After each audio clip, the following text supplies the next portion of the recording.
The man his wife was cheating with got into a car accident and desperately needed a liver transplant. The only match, unbelievably, was Ethan's own mother. The day Serafina Shaw forced his mother onto the operating table, Ethan Miller knelt on the floor, forehead bloody from bowing, begging her. Instead, she had him locked in a secure room. 3 days later, the surgery was a success. Serafina stood before him, her eyes as cold as if looking at a stranger. The surgery went well. I've arranged for someone to look after your mother. I'll be at the hospital with Julian for the next few days. I won't be home. Ethan stared at the woman who had once moved heaven and earth for him. Finally, just as she turned to leave, he managed to choke out, "Serafina, you love me so much. Why did you suddenly stop?" Her steps faltered, but she didn't look back. "We have a marriage of convenience. When did I ever love you?" The moment the door clicked shut, Ethan slid down the wall, tears streaming. Never loved him? How could she have never loved him? In his past life, she had loved him. Desperately. That's right, Ethan Miller had been reborn. In his previous life, the Miller and Shaw families had arranged their marriage. Ethan had married Serafina. Back then, she had been utterly devoted to him, her love profound. If he wanted the stars, she'd never offer the moon. If he casually mentioned liking a particular multi-million-dollar watch, it would appear before him the next day. When he was sick, she'd stay by his bedside, sleepless all night long. But he had despised her, because the one he loved was his childhood sweetheart, Chloe Davis. Forced by his parents to marry Serafina, he'd resisted the marriage to an extreme. He refused to share a bed with her, wouldn't accompany her to galas, and even frequented bars, picking up women, deliberately humiliating her. Finally, manipulated by Chloe's lies, he'd eloped with her. He never imagined Chloe didn't love him at all. Her elaborate efforts to win his heart were merely because the Davis and Shaw families had a long-standing feud. She'd long seen Serafina's secret crush on Ethan and concocted this plan to use him against her. She'd had him kidnapped, using his life to threaten Serafina Shaw, "Send one of your fingers every day, or I'll kill him." Serafina hadn't said a word. She just cut off one of her fingers each day and sent it. On the 10th day, when the final bloody finger, still bearing her wedding ring, arrived, Ethan broke. Unwilling to let Serafina continue her foolish sacrifice, he bit off his own tongue and died. After death, his spirit floated in the air, watching the usually composed and aloof Serafina go insane upon seeing his body. She hunted down his captors, personally breaking every bone in Chloe Davis's body, listening to her screams, her own eyes filled only with a dead emptiness. Finally, she abandoned her billion-dollar fortune, abandoned the entire Shaw Corp, and, cradling his body, perished with him in a raging fire. In the inferno, she kissed his lips with a devout and profound love, whispering, "Ethan, if there's a next life, can you love me just once?" The moment the flames consumed her, Ethan, floating above, wept inconsolably. In that instant, he finally understood the depth of her love. When he opened his eyes again, he found he'd been reborn, back in the first year of his marriage to Serafina. He was ecstatic, tears welling up. This time, he swore he would love Serafina with all his heart. So, he deleted all of Chloe's contact information, made Serafina breakfast every morning, waited up for her until late at night when she came home from work, his world revolving entirely around her.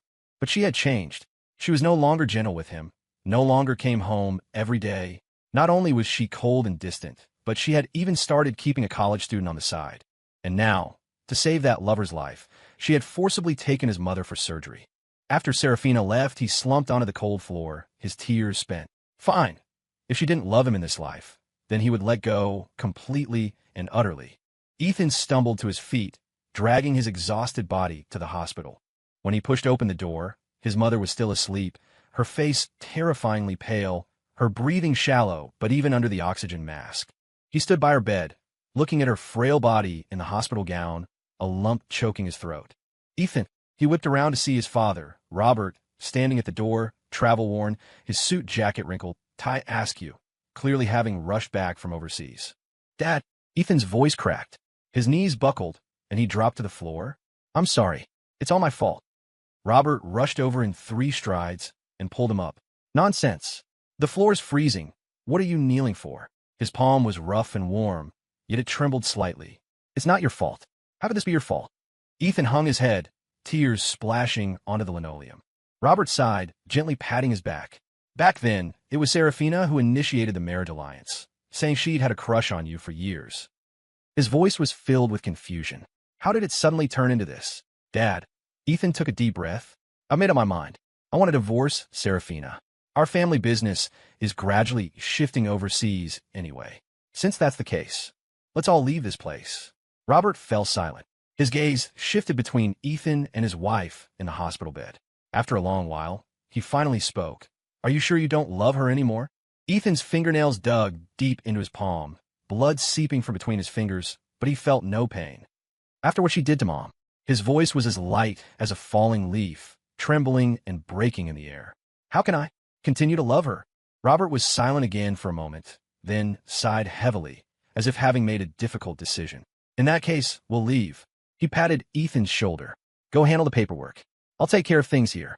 Ethan nodded, his eyes red, and turned to leave the room.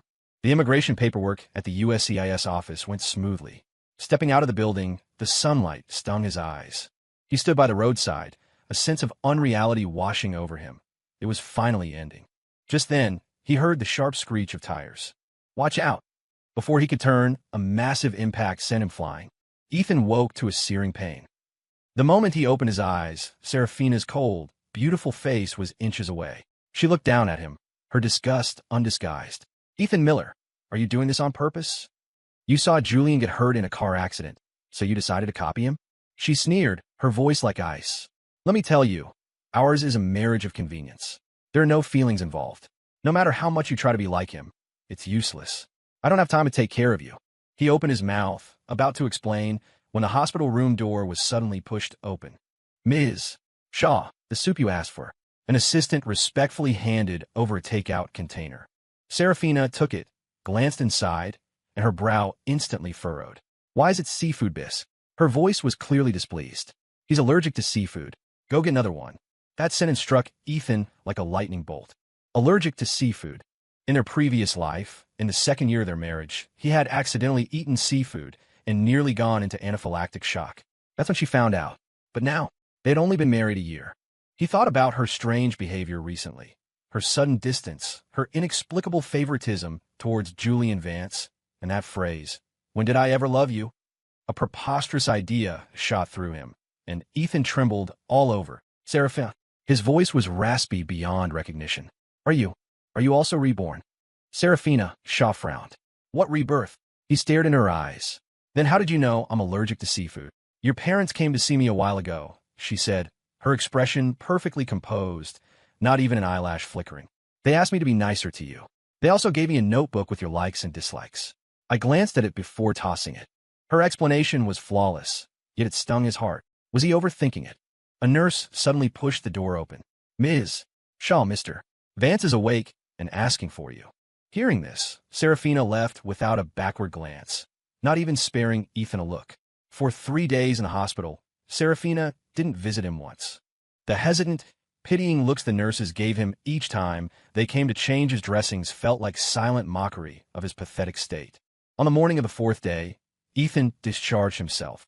The immigration papers were processed. All that was left to do before leaving was the final step, divorce. He sat at his desk, meticulously writing out the divorce agreement. The nib of the fountain pen scratched across the paper, like his heart being torn apart. The terms of the agreement were simple. He wanted nothing, only his freedom. His phone vibrated. It was an update on Julian Vance's Instagram. In the photo, Serafina sat at her office desk, while Julian stood behind her chair, his arms around her shoulders. The caption read, someone said non-staff are never allowed in her office, but she made an exception for me today, face blowing a kiss. Ethan's finger hovered over the screen, unmoving for a long time. In his past life, Serafina had broken countless rules for him just like this. She who never ate spicy food had accompanied him for Nashville hot chicken, so spicy it sent her to the emergency room for a stomach pump. She, a notorious germaphobe, had carried him home when he was drunk. She who hated public appearances had agreed to a magazine interview for him. Ethan took a deep breath, pushing those images from his mind, and picked up the divorce papers, heading out. The Shaw Corp tower was still as imposing as ever. As the elevator ascended, Ethan was still contemplating how to bring up the divorce. Passing the executive office, Serafina's assistant happened to be walking by with a stack of documents. Mr. Miller. The assistant was clearly surprised. Are you here to see Ms. Shaw? Yes.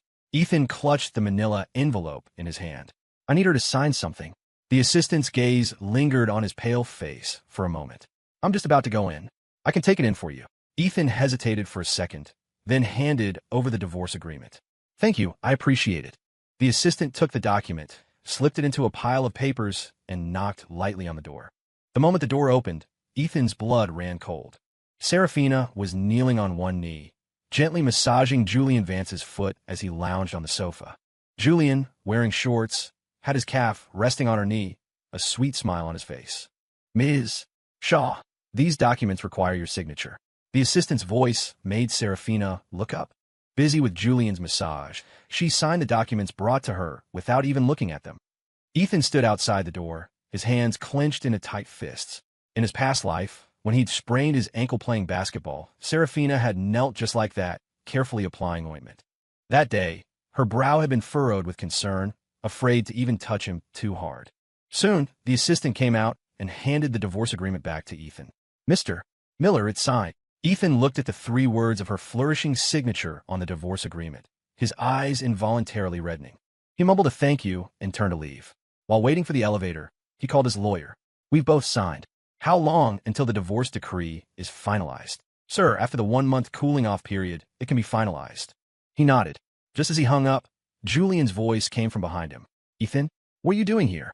Ethan spun around to see Serafina, letting go of Julian's hand, her face darkening as she walked towards him. Who allowed you to come to the company? She grabbed his wrist. How many times do I have to tell you? This is a marriage of convenience. I don't interfere with you, and you don't interfere with me. Ethan pulled his hand away. Understood. It won't happen again. Sensing the escalating tension, Julian quickly stepped forward, putting an arm around Serafina's shoulder. Serafina, don't be like that. He's still your husband, after all. Then, he turned to Ethan. Ethan, good timing. Serafina and I are going to an auction. Why don't you join us? Your mother saved my life, and I haven't even given her a gift to show my gratitude yet. No need, Ethan interrupted. My mother doesn't need it. Julian's eyes instantly reddened. But if you don't go, I'll feel terrible. Ethan Miller, Serafina said coldly. If she asks you to go, then go. Don't be ungrateful. Her gaze was ice cold, a stark contrast to the gentle way she used to look at him in their past life. Ethan suddenly felt exhausted, too tired to even argue. In the end, Ethan Miller was forced to go to the auction. He sat in the auction hall, the clamor of bidding rising and falling around him. Serafina Shaw raised her paddle with an elegant, composed air, each increment in her bid drawing gasps from those around them. 50 million, Ms. Shaw bids 50 million, the auctioneer exclaimed excitedly. This sapphire belongs to Ms. Shaw. Julian Vance sat beside Serafina, a victor smile on his face. Serafina, this gemstone is truly beautiful. As long as you like it. Serafina gently brushed a stray lock of hair from his forehead. Ms. Shaw is way too good to this boy toy, isn't she? Spoiling him rotten, someone whispered from the back row. That's nothing, another voice chimed in. Last month, Mr. Vance casually mentioned liking that island in the Pacific, worth over 100 million. Ms. Shaw transferred the ownership to him the very next day. Ethan clenched the bidding paddle in his hand, his knuckles white. In his past life, Serafina had spoiled him rotten just like this. But now, the same tenderness was given to another man. Ethan, Julian suddenly leaned in. Which piece do you like? I'll have Serafina bid on it for you. Ethan shook his head coldly. No, thank you. Then let's see the next one, Julian persisted. Maybe there's something you'll like. The auctioneer banged his gavel. The next item is quite special. Ladies and gentlemen, please take a look. The moment the large screen lit up, the entire hall erupted in an uproar.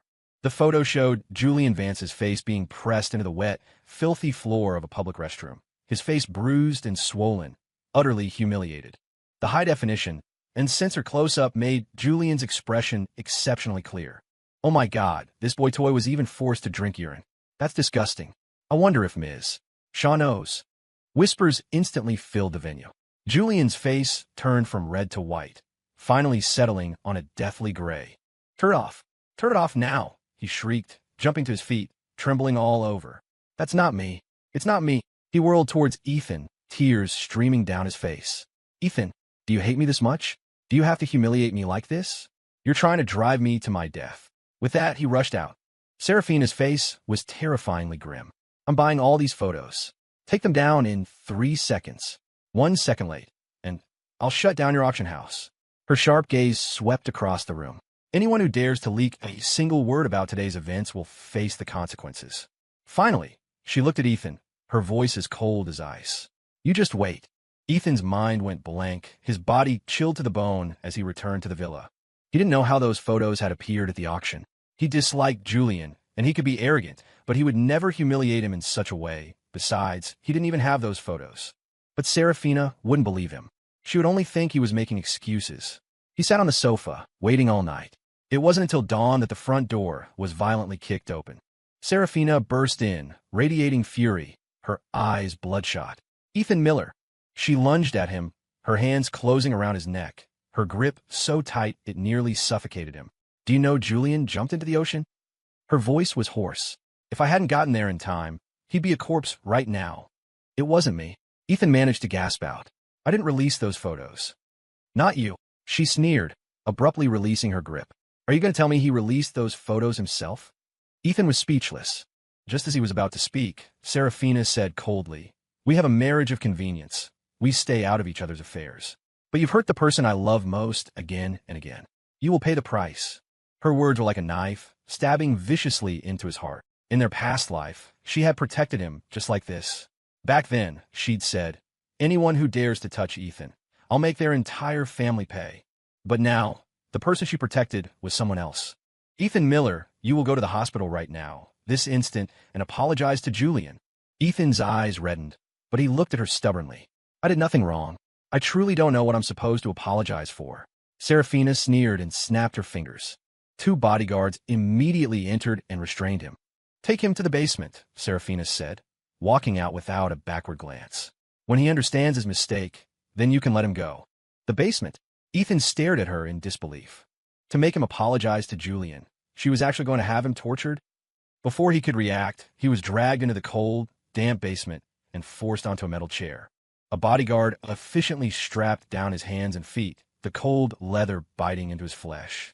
The moment the bodyguard flicked a switch on a device that looked like a modified stun gun, ARG, a powerful electric current shot through his body. Ethan arched like a fish out of water, only to be slammed back down by the restraints. His teeth bit through his lip, the taste of blood filling his mouth. Are you going to apologize? The bodyguard pressed a button, increasing the current. It felt like thousands of steel needles coursing through his veins, from his fingertips to his heart. He heard inhuman whimpers escaping his throat, his teeth mangling his lower lip. He shook his head, his hair matted to his face with cold sweat. He was not wrong. Why should he apologize? The current surged again, stronger this time. His vision began to blur, his muscles spasming uncontrollably. A third time, a fourth, a fifth, a 10th. Stop it. He finally broke down, sobbing, tears mixed with blood streaming down his face. I was wrong. I apologize. I'll go apologize. I apologize. Ethan Miller was forcibly taken to a VIP hospital room. Finally decided to admit your mistake? Serafina Shaw sat by the bedside, looking at him coldly. Ethan's legs were still trembling uncontrollably. The muscle spasms after the electrocution made every step feel like walking on knives. He had to lean against the wall to barely stay upright, his vision intermittently blackening. I'm sorry. His voice was a hoarse wreck. I shouldn't have released those photos of you being bullied. Julian Vance leaned against the headboard, his face pale. Ethan, if it were any other time, I might let it go. But you went too far this time. So, I don't accept an apology like this. Serafina immediately leaned over, cradling him, her voice unbelievably gentle. Then what do you want? At least get on your knees. That would show some sincerity, wouldn't it? Ethan's head snapped up, only to meet Serafina's icy gaze. Still not kneeling? What? Do you want another taste of the current? He shuddered, his knees hitting the hard floor with a thud. I'm sorry. Only then did Julian give a reluctant grunt. All right, I forgive you. Walking out of the room, Ethan's vision went black, and he nearly collapsed. He leaned against the wall for a long time before he could manage to drag his body away. That evening, Serafina actually brought Julian back to their marital home. Julian's not in a good mental state. He'll be staying here for a while, she said calmly, as if discussing the weather. Ethan no longer had the strength to argue. Suit yourself. Anyway, they were already in the process of divorcing. Soon, this wouldn't be his home anymore. Serafina frowned, seeming to notice his unusual demeanor. Just as she was about to speak, Julian tugged her sleeve. Serafina, I'm hungry. What do you want to eat? I'll have the housekeeper make it. It's so late. Let's not bother them. Julian smiled sheepishly, but his gaze was fixed on Ethan. Isn't Ethan here? Let him do it. Serafina looked at Ethan. Didn't you hear? How ironic. He, the legitimate husband, was reduced to cooking for his wife's lover. Ethan forced a smile and mechanically walked to the kitchen. The scalding chili oil bubbled in the wok. Ethan stared numbly at the bubbles. Is the hot pot ready yet? Julian's voice suddenly came from behind. Almost. Ethan didn't turn around. Julian leaned in for a look, then suddenly frowned. Ethan, is this all? There aren't enough ingredients. Before his words faded, he violently grabbed Ethan's wrist and plunged it into the boiling pot. Excruciating pain shot from his hand up his arm. Ethan instinctively struggled. Scalding oil splattered everywhere. He finally managed to pull his hand out, the back of it already red and blistering. Julian, however, seized the opportunity to drip a few drops of the broth on his own arm, then dramatically fell to the floor. What happened? Serafina rushed in at the sound. Julian's eyes immediately reddened. Serafina, I shouldn't have asked Ethan to make me hot pot. Then he wouldn't have gotten angry and deliberately splashed the soup on my hand. Serafina's expression changed drastically. She rushed forward and grabbed Ethan's wrist. Are you ever going to stop? Did you not hear a single word I said last time? Ethan, pale with pain, tremblingly held up his red, blistered hand, his voice choked. Serafina, look clearly. Who's hurt worse? Serafina froze. It wasn't me. Julian quickly defended himself. Serafina, he splashed me first, then deliberately burned himself because he was afraid you'd get angry. Ethan, his eyes red, said word by word. There are security cameras here. We just need to check the footage. Julian's face changed. Just as he was about to speak, Serafina cut him off sharply. No need to check. I believe Julian wouldn't do such a thing. Hearing this, Julian instantly let out a sigh of relief, casting a triumphant, provocative glance at Ethan. Ethan's heart felt like it was being ripped in two. One half was the burning pain in his hand, the other a more intense ache in his chest. Ethan Miller, you're truly incorrigible, Serafina said coldly. Since you like scalding people with soup so much, then you can have your fill. She snapped her fingers. Two bodyguards immediately entered and seized Ethan's other, uninjured hand. No, Ethan struggled in terror. Serafina, you'll regret this. Before he could finish, the bodyguards mercilessly slammed his hand into the boiling pot.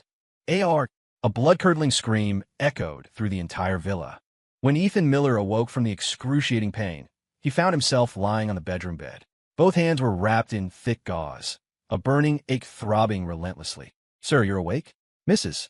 Davison, the housekeeper, sat by the bed, her eyes red. Your hands. I'll call Ms. Shaw right now and ask her to come back. No need. Ethan shook his head weakly. She's the one who had them burned. Mrs. Davison gasped. How was that possible? Ms. Shaw used to secretly follow you two and from school every day, terrified you'd get even a tiny scratch. Tears silently streamed from the corners of Ethan's eyes. See, everyone said she loved him. But why? Why had she suddenly stopped loving him? He didn't understand. He truly didn't understand. During the days he spent recovering, Ethan saw daily updates of their blissful life on Julian Vance's Instagram. Serafina took him to Paris for Fashion Week, rented out an entire amusement park for him, and even arranged a private fireworks display for his birthday. A week later, Serafina finally returned with Julian. And the first thing she said was, Ethan Miller, Julian's birthday is coming up. You will plan the party as penance for burning him. Ethan was too exhausted to even argue. He didn't want any more trouble before he left, so he just nodded. Okay. During the week he spent preparing for the birthday party, Ethan barely slept. Dragging his still unhealed hands, he personally selected every bouquet of flowers, confirmed every dish on the menu. The staff looked at him with pity, but no one dared to help. On the day of the birthday party, the entire Shaw estate was ablaze with lights. Guests whispered amongst themselves, the actual husband throwing a birthday party for his wife's young lover. That's unheard of. Ms. Shaw must be serious this time. Look at those gifts. Any one of them is worth a fortune. Ethan stood in a corner, deaf to these discussions. His gaze was fixed on Serafina, who stood center stage. She wore a black fishtail gown and kept checking her watch, clearly waiting for Julian to appear. Time ticked by, but Julian never showed. Serafina's expression grew increasingly grim. Finally, she sent her assistant to find him. Ms. Shaw. The assistant ran back in a panic, holding a letter. Mr. Vance is gone. He only left this. Serafina snatched the letter, and, after a quick scan, her face changed dramatically. Finally, she violently flung the letter at Ethan's face. Ethan Miller. Her voice sounded like it was squeezed from between her teeth. You better explain this to me. The letter fluttered to his feet. He picked it up, trembling. On it was Julian's neat handwriting. Serafina, by the time you read this, I will have left. I love you very much, and I wanted to grow old with you. But Ethan Miller threatened me with my parents' lives. I had no choice but to leave. From now on, we will never see each other again. It wasn't me. Ethan numbly handed the letter back. I didn't do this. You always say you didn't do it. Serafina grabbed his neck.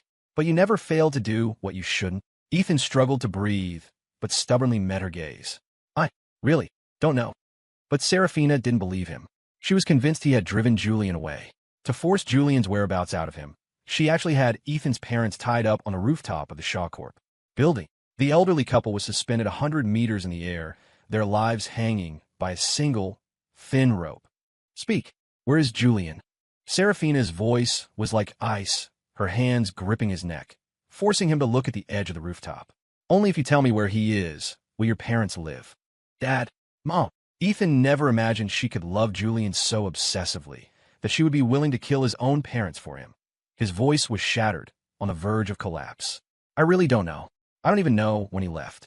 Serafina, I beg you, let my parents go. Let them go. They're innocent. They're innocent. Serafina, however, sneered and gestured with her hand. A bodyguard immediately pulled out a knife and slowly began to saw at the lifeline. No! The creak of the rope being cut by the knife was like a blunt saw grating on his nerves. I really don't know. He fell to his knees with a thud, his forehead almost bleeding. Serafina, I swear I really don't know. If I send him away, may I die a horrible death. Isn't dying a horrible death enough for you? The bodyguard held the knife, slowly cutting the lifeline. Serafina leaned down, gripping the back of his neck. Last time, where is he? Ethan looked up at her, his eyes filled with despair, suddenly feeling utterly disoriented. Was this cold, ruthless woman truly the same one who had cut off her fingers and died for him in their past life? Just as the rope was about to snap, a bodyguard rushed in. Ms. Shaw, we found Mr. Vance. He's at the airport. Serafina immediately released Ethan and rushed out without a backward glance. When the bodyguard scrambled to pull his parents up, the rope was connected by only the last few threads. Ethan scrambled over, only daring to cry out loud when he felt his parents' cold hands. Dad, Mom, the deep, bone-visible ligature marks on his mother's wrists, the bloody abrasions on his father's back from the rough wall, all became sharp blades piercing his heart. In the ambulance, his mother, Carol, tremblingly wiped away her tears. Ethan, before, she used to fret for half a day if you even got a paper cut on your finger. At that moment, Ethan's eyes were bloodshot, and he could no longer hold back his sobs. The wail of the ambulance siren pierced the night sky. Ethan Miller sat on a bench in the hospital corridor, his hands clenched into fists. The doctor had just told him his parents had only suffered a fright and were otherwise unharmed. He let out a long sigh of relief and gently closed their room door. Serafina, hold on. It's all my fault. Julian Vance's heart-wrenching cries suddenly came from the end of the corridor. Ethan looked up to see medical staff rushing past with a gurney. Serafina Shaw lay on it, her white blouse soaked in blood, her beautiful face devoid of color. Julian clung to her hand, sobbing uncontrollably. I'm sorry. It's all my fault. You diverted the plane to bring me back, and I still grabbed the steering wheel, insisting on getting out. Serafina weakly raised her hand, using her fingertips to wipe away his tears. As long as you don't leave, I'm willing to do anything. Ethan's heart clenched violently. He turned and quickly walked away. He didn't want to see any more, didn't dare to see any more. For the following days, Ethan stayed at the hospital, taking care of his parents. Every morning, he would cook a nourishing soup, watching his parents eat it spoonful by spoonful. In the corridor, the nurse's gossip occasionally reached his ears. Ms. Shaw really spoils Mr. Vance too much. She's so badly injured herself, yet she's still trying to cheer him up every day. Yeah, I heard Mr. Vance said he wanted cake from that bakery on the west side late at night, and Ms. Shaw immediately drove there to buy it, despite her injuries. Robert and Carol Miller looked at their son with concern, but saw him calmly peeling an apple, as if he hadn't heard a thing. Ethan, Carol began, hesitating. Mom, I'm fine. Ethan cut the apple into small pieces. I don't love her anymore. It was the truth. From the moment she forced his mother onto that operating table, his love for her had completely died. Now, his only thought was to leave safely with his parents. A week later, his parents' condition stabilized. Ethan, we're better now. You should go back and pack your things, Robert said, patting his son's shoulder. We're leaving soon, and we probably won't be back. Everything needs to be settled properly. Ethan nodded. Back at the villa, he was halfway through packing when the door was suddenly pushed open. Serafina stood in the doorway, her expression slightly grim. Julian has been through a lot lately. Go to that old wishing tree in Parker Meadow and get him a good luck charm. Her tone brooked no argument, as if she were instructing a servant. In the past, Ethan would have definitely refused. But now he just numbly nodded. Okay. He didn't dare resist anymore. The last time he refused, she nearly cost his parents their lives. He couldn't bear any more risks. The early morning air at Parker Meadow was shrouded in mist. Ethan took each of the 999 stone steps leading up to the Centennial Oak on his knees, one by one. His knees were raw and bloody, but he felt no pain. As he stood up, he inadvertently glanced at the ancient oak tree. It was covered in red wish ribbons, swaying gently in the wind. Curiosity drove him closer, but what he saw written on the ribbons struck him like a thunderbolt. May Ethan find joy and peace. Serafina, Shaw praying for Ethan's health. Serafina, Shaw hoping Ethan will fall in love with me. Serafina Shaw. Every red ribbon was a testament to Serafina's past deep love for him. The oldest one dated back to their high school days, the most recent from just before their marriage. Ethan gave a bitter smile and walked toward a small, quiet pavilion nearby.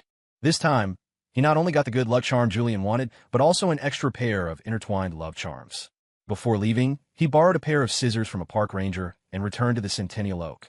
One by one, he cut down those wish ribbons filled with love and dropped them into a small, smoldering brazier someone had left behind, watching them burn to ash. Sir, what are you? A young park volunteer looked at him, puzzled. Severing old ties, Ethan replied softly. After coming down from a meadow, he gave both the good luck charm and the love charms to Serafina. What's this? She frowned, holding up the pair of love charms. Love charms. I hope you and Julian will be happy together, forever. Ethan's tone was sincere, his eyes as calm as still water. Serafina looked at him deeply. Is that what you really think? He nodded. Of course. Serafina frowned at him for a long moment, seeming to want to say something, but in the end, she said nothing and just turned away. A few days later, it was the Shaw family's annual dinner. Ethan Miller hadn't wanted to go, but thinking of Grandpa Shaw, whom he hadn't seen in a long time, he changed his clothes and went. He was leaving soon. At the very least, he had to say goodbye to the old man. As soon as he arrived at the old estate, he saw Serafina Shaw walk in hand with Julian Vance, under the watchful eyes of everyone present. Bringing her lover to the Shaw family dinner was a blatant slap in his face. But Ethan no longer felt any heartache, nor did he care. He ignored the whispers and went straight to his grandfather's bedroom. Grandpa, Serafina and I, we're divorced. Upon entering, he got straight to the point, telling Arthur Shaw Sr. about his plans to leave. Hearing this, Grandpa Shaw sat up abruptly, quickly grasping Ethan's hand. Child, are you angry with Serafina? Listen to me. She clearly likes you. The young man she's with. There must be some misunderstanding. Grandpa, Ethan gave a bitter smile. Please don't try to persuade me. I've thought it through very clearly. Given what she's done to me recently, regardless of her feelings for Julian, there's no possibility for us anymore. Sensing the pain and resolve in his voice, Grandpa Shaw let out a long sigh. So be it. It's her loss. Ethan, remember this. Even if you're no longer my grandson-in-law, you'll always be my most beloved grandson. As long as I'm alive, that boy toy won't even dream of crossing the threshold of the Shaw family. Ethan's nose tingled. In his past life, Grandpa Shaw had protected him just like this. Grandpa, you should rest. He stood up to leave. I'll go get you a glass of warm milk. Ethan went out to get a glass of milk. When he returned and was about to knock, he heard a muffled thud from the doorway. You old fool. Julian Vance's voice came from the partially open door. Still dare to stop me from becoming a Shaw-in-law? I'll kill you. Ethan's blood instantly ran cold. He violently pushed open the door and saw Julian pressing a pillow hard against Grandpa Shaw's face. The old man's aged hands clawed feebly at the bedsheets, already close to losing consciousness. What are you doing? Ethan rushed forward and shoved Julian away. The pillow fell to the floor. Grandpa Shaw's face was bluish-purple. He was already unconscious. Help! Call an ambulance. Ethan's shouts drew everyone. Serafina was the first to rush in. Seeing the scene, her face changed drastically. "Grandpa!" She lifted the old man and rushed out, her eyes like ice as she passed Ethan. The lights in the hospital corridor were stark and blinding. The operating room light stayed on all night. Ethan sat on a bench, his hands trembling uncontrollably. Julian leaned against Serafina, occasionally shooting venomous glances at him. As dawn broke, the doctor finally emerged.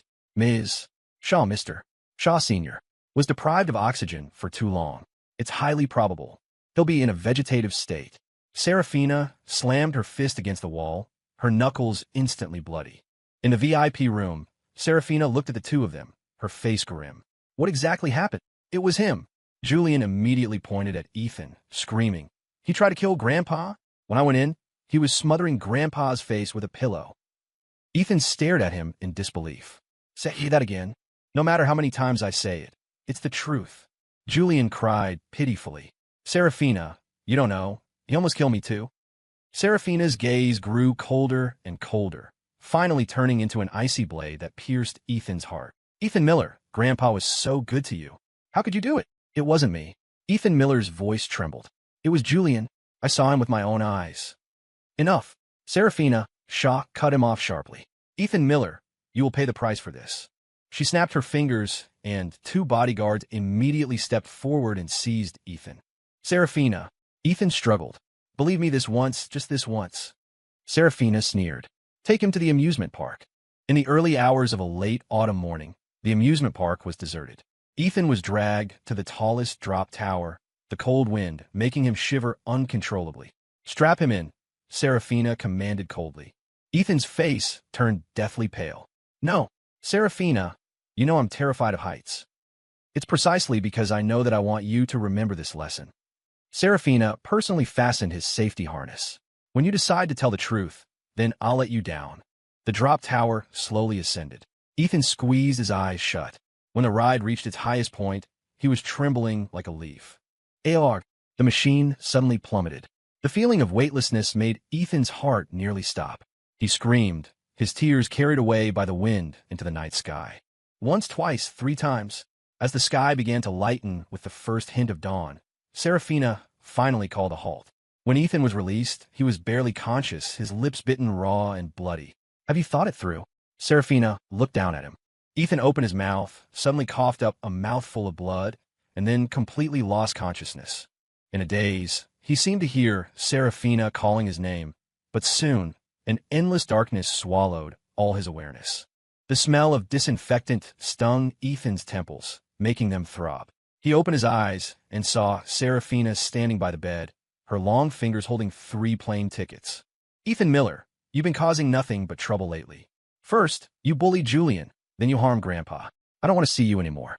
She placed the tickets on the nightstand, her face cold. "Take your parents and go abroad to cool off. When you've repented, I'll bring you back." Ethan stared at the tickets, a bitter laugh almost escaping him. In her past life, she had cut off her fingers and died for him. In this life, she couldn't wait to banish him to the ends of the earth. He said nothing, silently taking the tickets. Seeing him so compliant, Serafina frowned. "You're just agreeing like that? Nothing to say?" Ethan slowly looked up. He wanted to say so much. He wanted to say she had wrongly trusted Julian, that she had betrayed his true heart, that Grandpa had been framed. But in the end, he just shook his head gently. "Ms. Shaw." A nurse knocked softly on the door. "Mr. Vance says he has chest pains and has been asking for you." "Understood. Tell him I'll be there shortly." Serafina replied, then turned to Ethan, her voice cold. "To prevent you from running off midway, I'll personally take you to the airport." On the way to the airport, Ethan secretly texted his parents. "Mom, Dad, bring my divorce decree. Let's meet at the airport. We're leaving immediately." After sending the message, he tilted his head slightly and saw Serafina's profile reflected in the car window, looking exceptionally cold. In the period just after he was reborn, he had been ecstatic, wanting desperately to make it up to her, to pour all his love into her. So he had clung to her like a shadow, constantly around her. Back then, he had loved watching her drive, finding even her slender fingers on the steering wheel incredibly sexy. But looking at her now, his heart felt like a stagnant pond. "We're here." Serafina stopped the car. "I'll see you inside." The departure hall was bustling with people. Serafina had intended to watch him go through security, But Julian's call suddenly came through. "Julian?" Serafina answered, her voice instantly softening. "Don't be afraid. I'll be right back with you." She hung up, didn't even glance at Ethan again, and strode away. Ethan stood there, watching her back disappear into the crowd, before walking towards his parents. "Ethan, here's your divorce decree." His father, Robert, handed him a crimson booklet. "Okay." Ethan took it, a smile of relief finally gracing his face. He tore the 3 tickets to Paris that Serafina had given him to shreds, tossed them into a trash can, and then went to the counter to buy 3 tickets to Switzerland. "Dad, Mom, let's go." Under the fading light, the family walked towards the boarding gate, their figures resolute. Meanwhile, Serafina rushed back to the hospital as fast as she could. Just as she stepped out of the hospital elevator, heading towards Julian's room, a TV in the waiting area suddenly switched to a breaking news bulletin. Latest news. Flight MU-587 from New York to Paris crashed shortly after takeoff. All 132 passengers on board are presumed dead. Hearing this, Serafina's steps faltered, her blood instantly freezing. MU-587 wasn't that. The flight she had booked for Ethan Miller. Thud.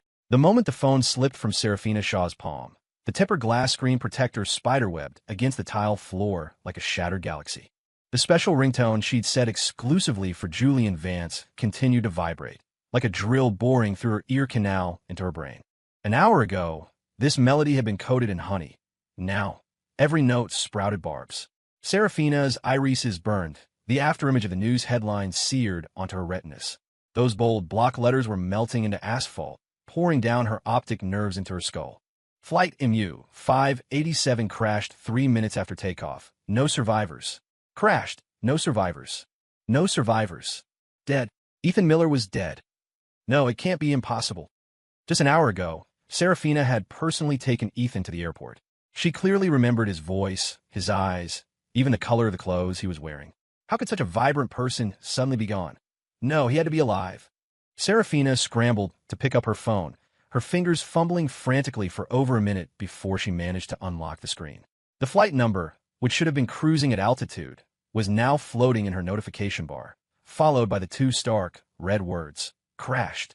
Serafina pressed her finger to the glass, trying to focus, but the cold, hard touch climbed up her arm, rapidly crystallizing it into a glacier. She belatedly realized she was trembling. No, the entire building was shaking. She didn't know how she ran out of the hospital, nor how she got in her car. In the dark, rainy night, her black Maybach flashed across the highway, the accelerator pressed to the floor by Serafina, her bloodshot eyes fixed Raishi on the road ahead. Faster, faster, even faster. The early morning airport was crammed with people. Screams, wails, sobs, and curses mingled into a chaotic din. Why did the plane crash? Give them back. Give me my family back. I'll kill you all. The immense grief overflowing from countless people coalesced into an invisible giant hand, crushing Serafina's body, leaving her breathless. She struggled to push through the crowd, everything before her moving in slow motion. She saw people tearing at each other, people roaring, the expressions on their faces identical, utterly devastated. She pushed her way to the counter with all her might, her voice hoarse as she tried to question the staff member before her. But her mouth opened and closed for a long time without a single syllable emerging. "Ma'am, can I help you? Are you a relative of one of the victims?" The staff member asked loudly. The word victim struck her head like a heavy hammer, making her ears ring and her head spin. Serafina's hand gripped the edge of the counter tightly, her knuckles white from the force. "Ethan Miller. I'm Ethan Miller's next of kin." Perhaps afraid the staff member hadn't heard clearly, Serafina repeated herself. "I am Ethan Miller's next of kin." Serafina had so many questions for the staff. Had the plane really crashed? Had everyone truly perished? Was Ethan really gone? But when it came to this point, she couldn't say a word, only moving like a puppet controlled by the staff member, answering whatever she was asked, doing whatever she was told. Finally, the staff member handed her a paper. "This is Mr. Ethan Miller's death confirmation. Please sign here." A piece of paper with Ethan Miller's black and white photo was presented to Serafina. She widened her eyes, trying hard to read the words on the paper, but no matter how much she rubbed her eyes, she couldn't make out a single word. Serafina frantically grabbed the hand of a person next to her. "Excuse me, can you help me read this? What does it say?" The person was already filled with anger, but after reading the paper, their anger turned to sorrow. "My condolences. It says your husband also died in this plane crash." Instantly, a metallic taste flooded Seraphina Shaw's throat. Her tie felt like a python coiling around her windpipe, and static snowed at the edges of her vision. The word died was burning in the depths of her consciousness, ashes falling into her stomach, triggering a chain reaction of spasms. Seraphina stumbled backward until she hit a pillar, her body slumping to the floor as if all strength had deserted her. She suddenly heard a whimper, like that of a young animal, escape her own throat. The sound was terrifyingly unfamiliar, a lament borrowed from someone else's chest. Ah, ah. Everything that followed felt like a dream to Seraphina. Amidst the announcements, Seraphina, along with other dazed individuals, signed papers and collected remains. So-called remains. Just a small amount of ash found by the medical examiner and police at the seat Ethan Miller had occupied after the plane crashed. This small amount of ash was solemnly placed in an urn by the medical examiner. After identification, confirmation, and Seraphina's signature, it was solemnly handed over to her. Seraphina, like a soulless puppet, numbly carried Ethan's urn and walked out. Along the way, countless staff members, their faces etched with sorrow, offered Seraphina their condolences and apologies. But Seraphina seemed not to hear them, dragging her leaden feet, step by step, out of the airport. Then, she numbly started the car and drove towards home. When Seraphina arrived home, she found a group of people waiting at her doorstep. They were Seraphina's closest friends and Julian Vance. Her friends had witnessed Seraphina and Ethan's journey from their wedding until now. Although Seraphina had stopped loving Ethan later on, he was, nominally, still their brother-in-law. Out of courtesy and respect, they felt they should come to see him off one last time. As for Julian, he had been in the hospital, feigning pain and groaning. But upon learning from the news that Ethan's plane had crashed, an immense joy instantly overwhelmed him.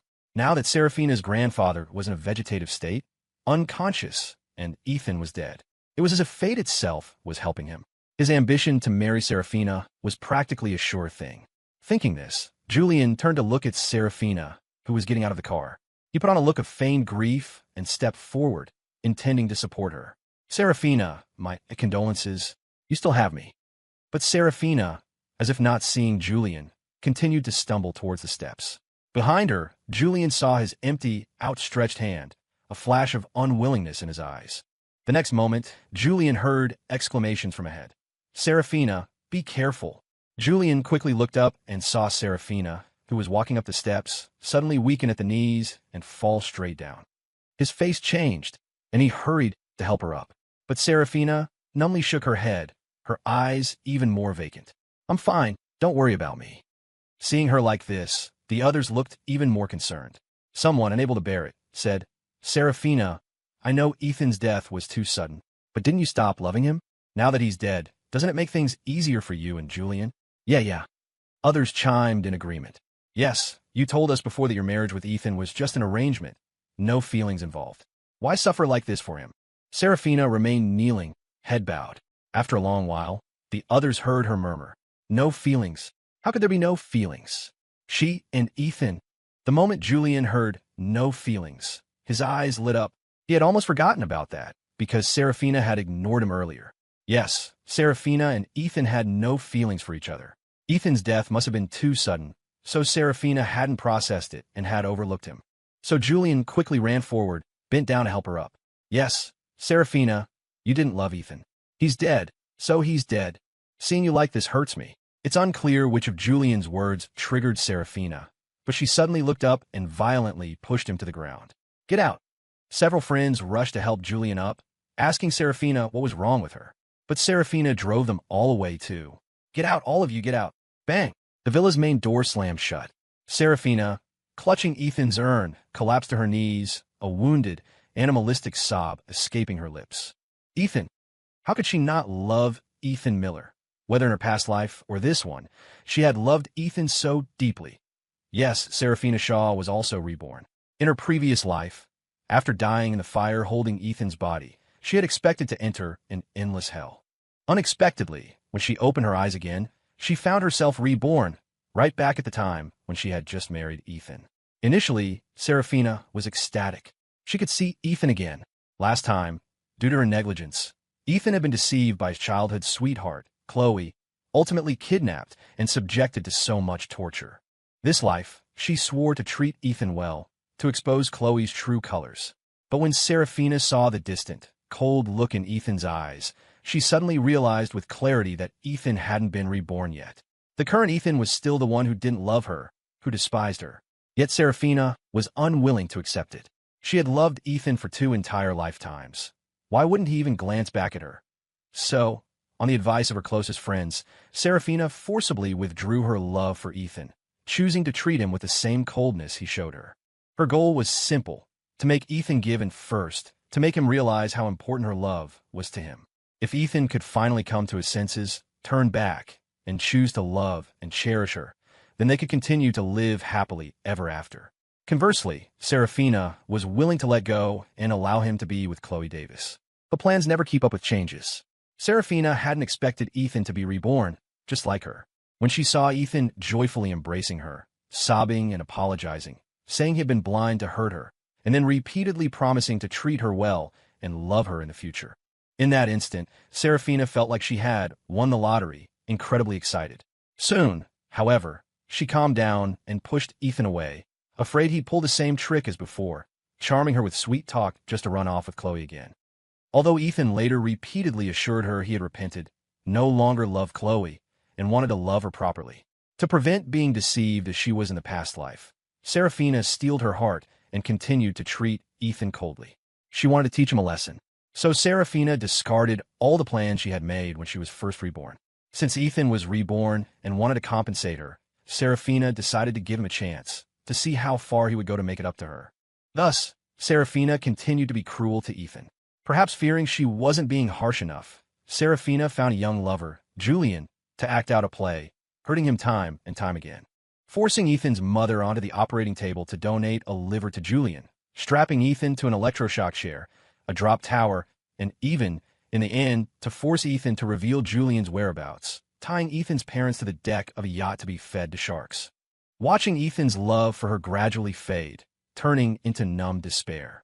It would be a lie to say Serafina wasn't alarmed, but then she thought, didn't Ethan say he loved her very much? How could he not endure this little bit of pain? In her previous life, she had endured far more pain than Ethan was experiencing now, perhaps even 1,000 times more. Moreover, Ethan, out of jealousy, had even framed Julian, causing her grandfather to become a vegetable. So, in the end, Serafina decided to send Ethan abroad to let him cool down properly. When Ethan had calmed down, she would bring him back. If Ethan returned and admitted his mistakes, having learned his lesson, then Serafina would tell him about her own rebirth. They would completely reconcile, put the past behind them, and start a new life together. But Serafina's beautiful plans were thwarted by an unexpected turn of events. The plane Ethan was on crashed, with no survivors. At this thought, Serafina slapped herself hard several times. Why? Why had things turned out this way? She had never intended for Ethan to die. If she had known, she wouldn't have put Ethan on that plane, wouldn't have sent him abroad. If she hadn't done that, would Ethan be standing right in front of her alive and well? It was only at this moment that Serafina Shaw realized she was wrong, terribly wrong. She should have told Ethan she was also reborn when he said he was, when he wanted to make it up to her. There were so many ways Ethan could have compensated her. Why did she choose such an extreme one? Why did she have to find a lover to provoke him? But Serafina's regret came too late. Ethan was dead, not even ashes left. Serafina could no longer hold back and burst into tears.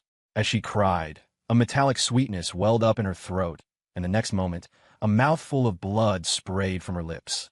In that instant, Serafina's vision went black, and she completely lost consciousness. Serafina had a very long dream. In it, she saw Ethan running towards her, his eyes full of love, pulling her into his embrace. He kissed her hard and said, "Serafina, I love you."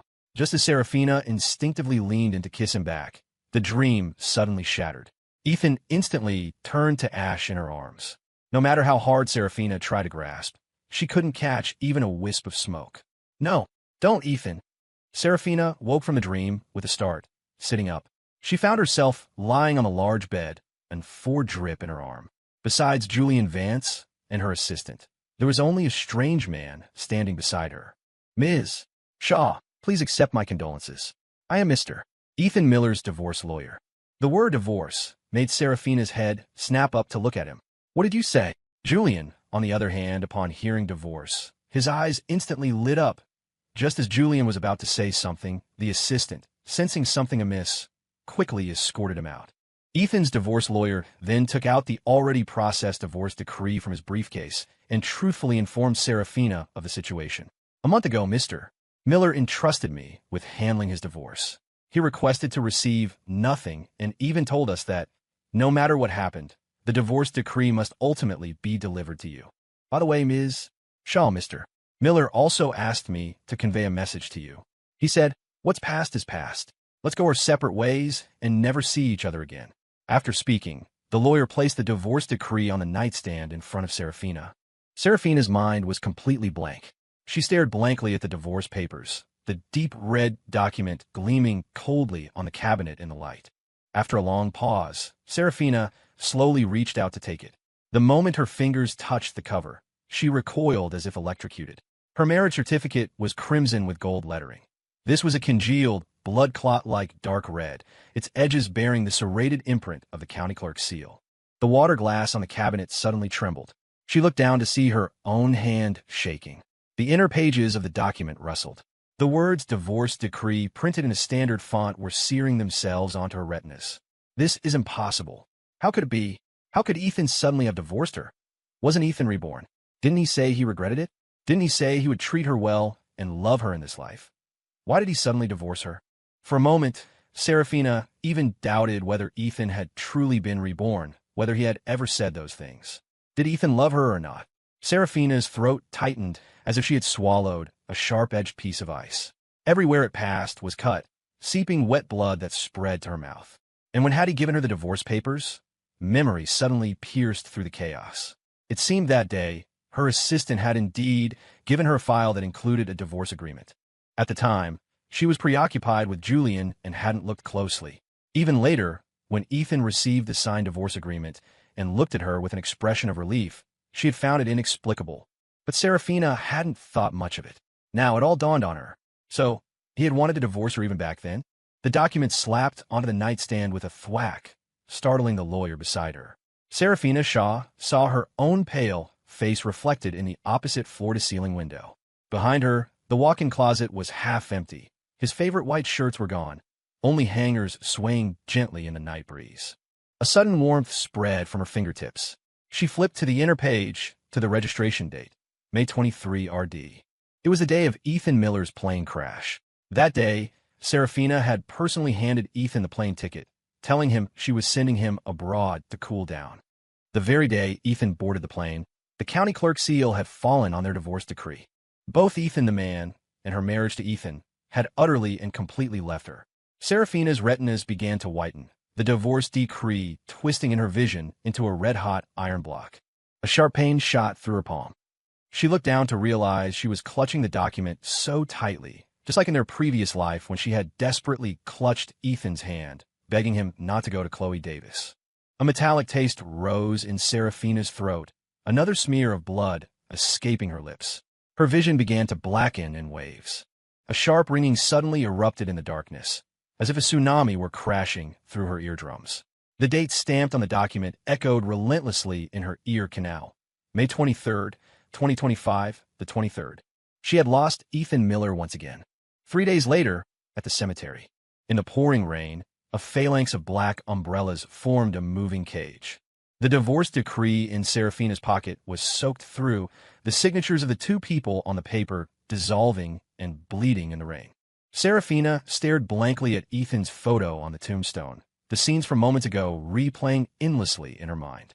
She had carried Ethan's urn from the black hearse, walked along the winding mountain path to the gravesite, then knelt on both knees, slowly placing Ethan's urn inside, then personally cupping handfuls of earth, slowly covering Ethan's urn. Finally, she had risen and stood aside, watching as workers sealed him and Ethan's urn off completely with cement. Serafina slowly squatted down, reaching out to wipe Ethan's tombstone, but her fingertips passed through the damp emptiness, back to the year she was 18. That year, Serafina first saw Ethan on campus. Just one look, and her eyes could see no one else. From then on, she was deeply mired in a bitter, secret love. She wrote love poems for Ethan, played the piano for him as he passed by the sunlit piano room, and deliberately walked past the basketball court when Ethan was there with friends. Unfortunately, Ethan's eyes never held her, only Chloe Davis. It would be a lie to say she wasn't disappointed, but Serafina didn't give up because of it. Later, the Shaw and Miller families arranged a marriage, and she married the man she loved. Serafina swore to desperately treat Ethan well, but Ethan's eyes only held Chloe. She tried, she struggled, but in the end, it led to Ethan's elopement and their deaths in a fire. In this life, both reborn, they could have understood each other, started a new, happy life together. Yet, because of her own selfish thoughts, she had pushed Ethan to the brink step by step, ultimately causing his death. The light in Serafina's eyes gradually dimmed, turning into a dead stillness. In her previous life, she had been reborn after dying with Ethan. So this time, if she died in front of Ethan's tombstone, could she be reborn again? Could she then win Ethan back? Thinking this, Serafina, like a string puppet, stiffly took a knife from her pocket, then slowly moved it towards her heart. Just as she was about to plunge the knife into her heart, a shrill ringing suddenly interrupted her. Mr. Shaw Sr. is awake. The butler's excited voice came from the other end of the phone. With a clatter, the knife in Serafina Shaw's hand fell to the ground. Serafina, forgetting everything else, rushed to the hospital. She found her grandfather's room swarming with doctors. A miracle. It's truly a miracle, the doctors exclaimed as they examined Arthur Shaw Sr. After confirming he was all right, they left the room to Serafina and her grandfather. The old man stared at her blankly for a second, then asked, "Where's Ethan?" Serafina paused, a wave of grief welling up in her eyes. Her grandfather was old and couldn't take any more shocks. Thinking this, Serafina clenched her fists, struggling to steady her emotions as she told him the truth, only concealing the fact of Ethan's death. Last time, because he tried to kill you, I sent him abroad. When he admits his mistake, I'll bring him back. Hearing this, her grandfather struggled to sit up in bed. Absolute nonsense. How could Ethan possibly try to harm me? It was clearly that young lover of yours. Agitated, her grandfather coughed a few times. Serafina, alarmed, quickly patted his back, her eyes wide with shock. What are you saying? How was that possible? She knew Julian Vance's character. Julian was so gentle, he wouldn't even step on an insect. How could he possibly try to kill her grandfather? Her grandfather was furious. If you don't believe me, go check the security footage. Security footage? Serafina remembered. When her grandfather had the incident, she had indeed intended to check the footage, but Julian had tearfully clung to her sleeve, insisting it wasn't him. At that time, Ethan already had many prior offenses, so Serafina had unhesitatingly chosen to believe Julian.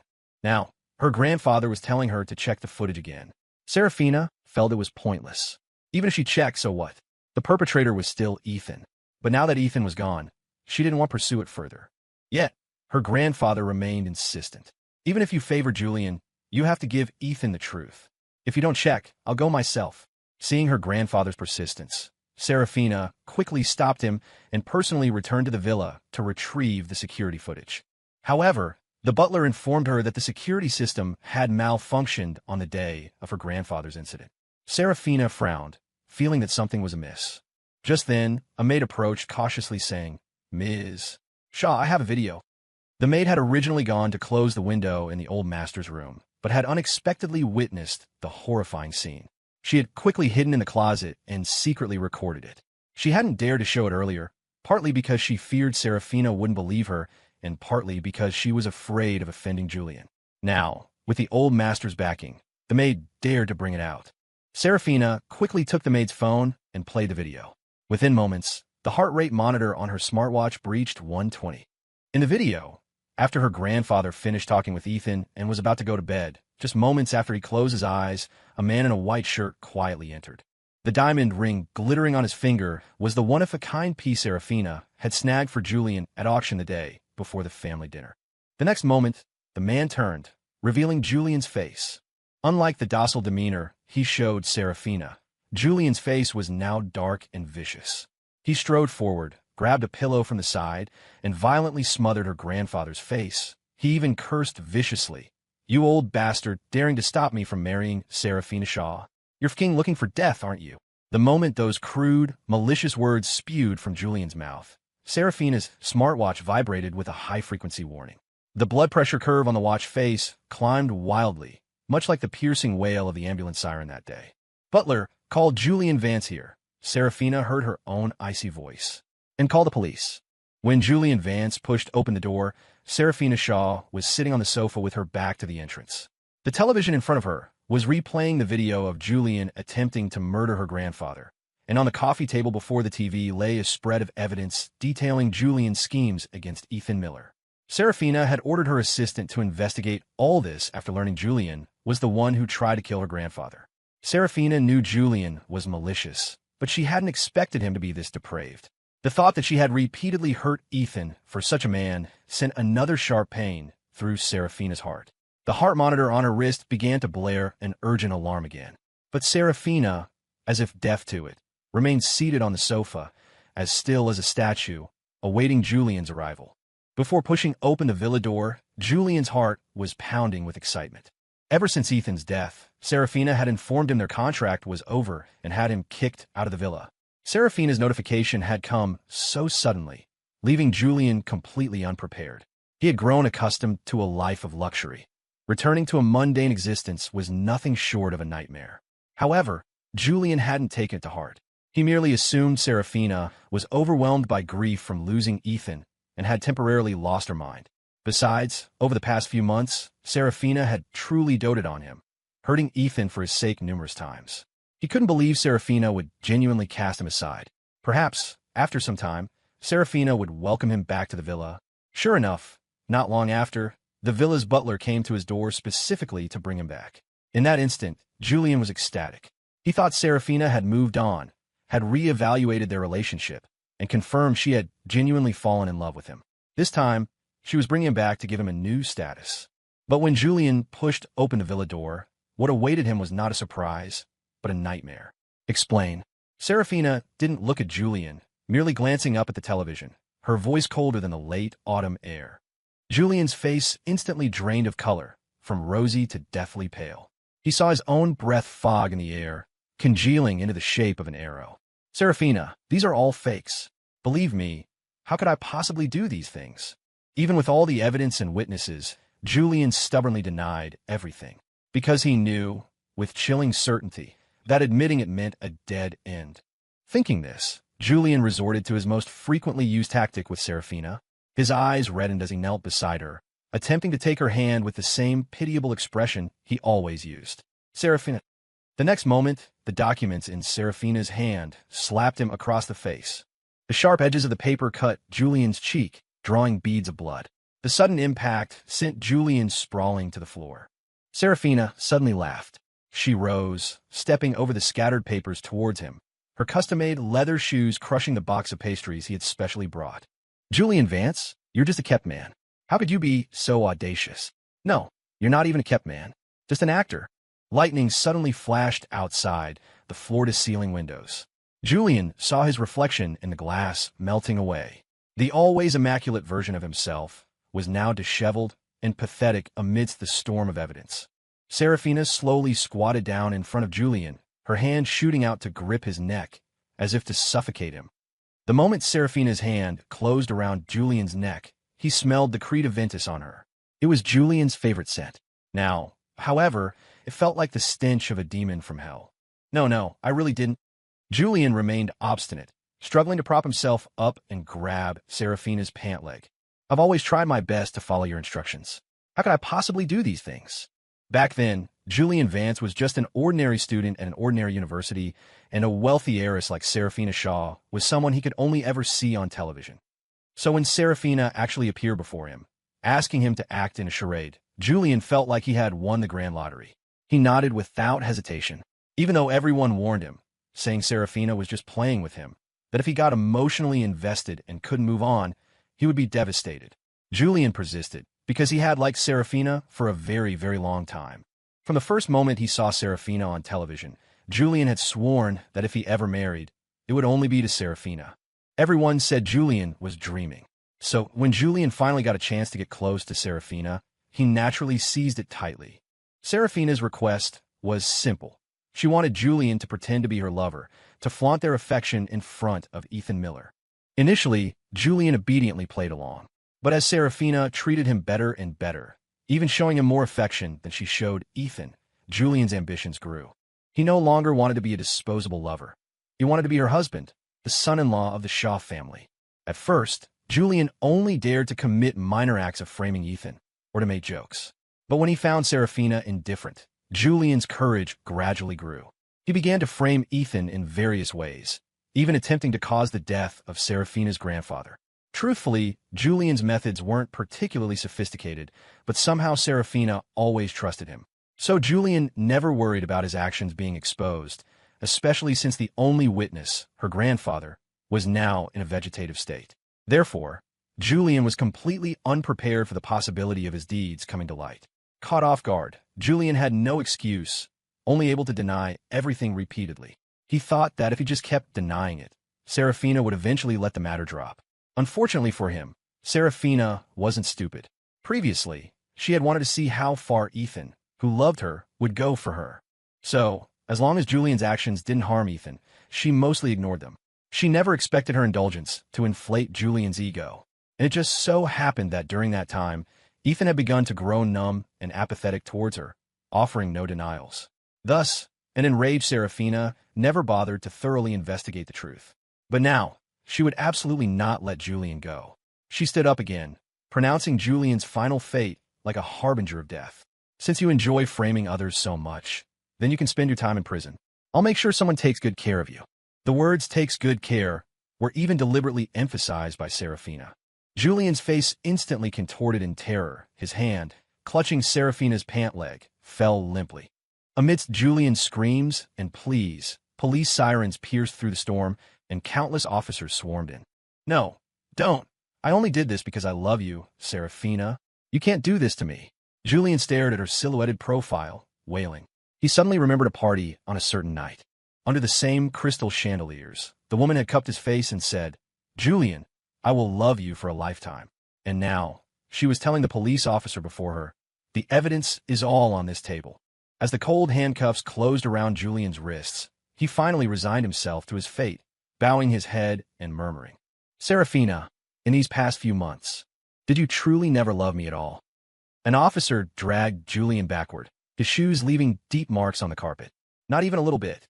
The wind and rain slammed his final words against the villa's tightly shut door. Serafina never looked back. Overnight, the city of New York was in turmoil. No one had expected Serafina Shaw, who one moment seemed madly in love with Julian Vance, to suddenly turn on him the next. Not only did she personally send him to prison, but she also leaked everything he had done to the press. Even Ethan Miller, far away in Paris, saw the news. In a cafe under a sycamore tree on a Parisian street, Ethan was sitting by an open window, savoring his rose cardamom latte. When he first learned that the flight he was supposed to be on had crashed, Ethan had been immensely grateful. Thank goodness he hadn't boarded that plane. If he had truly been on that flight, he couldn't imagine the grief his parents and relatives would have endured. But he hadn't spared a thought for Serafina's reaction. In Ethan's mind, the reborn Serafina of this life didn't love him at all. His death wouldn't affect her in the slightest. She wouldn't have repeatedly denied being reborn when he, sensing her strangeness, had tested her. Back then, Ethan truly didn't understand why she suddenly stopped loving him, as if she had become a different person. It wasn't until later, after Ethan arrived in Paris and happened to chat with new friends about his past, that he learned the answer from them. Perhaps it was hatred. No one, after being repeatedly hurt and even nearly killed by their most beloved, would fall in love with them again. Let alone others, even Ethan himself, after being hurt so many times by Serafina in this reborn life, had completely given up on her. So, after he faked his death, Ethan hadn't bothered to update his information with the airline. After all, there was no one in America who cared about him now. Whether he was dead or alive didn't matter. Even if Serafina learned of his death, she probably wouldn't care. After all, the person she loved now was Julian, not him. Until today, when Ethan saw the news. The articles were filled with elegies Serafina had written for him, her ex-husband, across various platforms. Every word, every sentence, dripped with Serafina's profound love for him. The phone screen glowed coldly in the morning mist. Those words were like a rusty knife, prying open the memory box he had long since welded shut. A long time ago, when Serafina loved him most, she would also write him a love letter every day. The words and sentences within also revealed deep affection. He never thought he would still be affected by these words now. Only it was no longer a feeling of being touched, but rather a sense of irony. Ethan genuinely couldn't understand Serafina's intentions now. Didn't she not love him? Otherwise, why deny she was also reborn, push him away time and again, and follow Julian in hurting him repeatedly? Now that Ethan was dead, shouldn't she be happy? Why put on this act of regret? Was she regretting sending him onto the plane that killed him? Or had she, after his death, suddenly come to her senses and realized she still loved him? Regardless of how Serafina regretted it or whatever her attitude was, it was all irrelevant to Ethan now. After all, he had long since given up on Serafina, and in her world, he was already a dead man. The best day for them now was to have no further contact. Thinking this, Ethan's long fingers continued to scroll down the screen. Then he saw another piece of news that astonished him. Julian Vance, officially incarcerated today for assault and attempted murder. The punctuation pricked his eyeballs. The porcelain spoon in Ethan's hand clinked against the cup, a small sound. Only then did he realize he was trembling. Not with pleasure, not with sorrow, but because the belated truth had suddenly torn open a scabbed-over wound, revealing the unhealed, rotten flesh beneath. Memories rewound like a tape, those past incidents of being framed by Julian replaying one by one in Ethan's mind, then slowly dissipating. He closed his eyes, then shifted his gaze back to his phone, exiting the news interface and turning off the screen. Along with it, he nonchalantly covered up those torn open, scabbed wounds again. After all, from the moment he faked his death, whatever happened with Serafina and Julian was no longer his concern. He couldn't keep following their news. He needed to focus entirely on his own life. Ethan placed his phone aside and picked up the now-cold coffee from the table, downing it in one gulp. Just then, his phone vibrated again. It was a calendar reminder from an app. Today was the Miller family dinner. Ethan pushed the empty coffee cup away. As he stood up, the movement of his coat stirred the air, causing the last sycamore leaf by the window to fall. His reflection in the glass curtain wall moved with composure into the sunlight. As the late autumn twilight wrapped the Miller estate in a cloak of golden silk, Ethan's car pulled up to the main gate. Ethan stooped to get out, one hand carrying a pre-selected gift, the other casually tossing the keys to a nearby bodyguard. "No need to park it in the garage. I'll be heading back to my own place later tonight." The bodyguard readily agreed and drove the car away. Ethan carried the gift up the steps and pushed open the red-lacquered, carved wooden door. A gust of cold air, tinged with the scent of pine, swirled in with him. The crystal chandelier already bathed the dining room in brilliant light. Ethan's aunt, the current matriarch of the Miller family, was just placing the final dish, a lavish seafood bisque, on the table. Hearing Ethan's footsteps, she turned with a smile, the pearls at her ears reflecting the firelight from the hearth. "Perfect timing. Come on in, dinner's ready." Ethan acknowledged her and handed the gift to a nearby servant before heading off to wash his hands. When Ethan returned, his mother, Carol, was waiting for him, emerging from the kitchen with a steaming bowl of ginger tea. "It's so cold out, and you're dressed so thinly. Aren't you afraid of catching a cold?" Carol's voice was laced with concern, and she only relented after watching Ethan finish the entire bowl. His aunt watched the mother and son with an amused smile, her eyes agreeing with Carol's sentiment. "Put on your overcoat later, don't catch a chill." Ethan nodded repeatedly, and only then did the two women let him be. As the tableware was being laid out on the round table, Grandpa Miller appeared, leaning on a rosewood cane topped with a dragon's head. "Let's begin," the old man announced, and only then did everyone pick up their utensils. Due to the Miller family's strict etiquette, the only sounds during the meal were the faint clinking of cutlery. Otherwise, there was not a whisper of other noise. Ethan, especially because of his parents' past actions, dared not utter an extra word in front of Grandpa Miller. After the meal, Ethan's father, Robert, and his mother were summoned to Grandpa Miller's study. His aunt, noticing Ethan's worried expression, gently patted his hand and led him to a nearby sofa. "Don't worry, Grandpa won't do anything to your parents. After all, they are his son and daughter-in-law." Hearing this, the worry in Ethan's eyes receded, replaced by a silent sigh. A mandatory event at every visit to the old estate was Grandpa scolding Ethan's parents.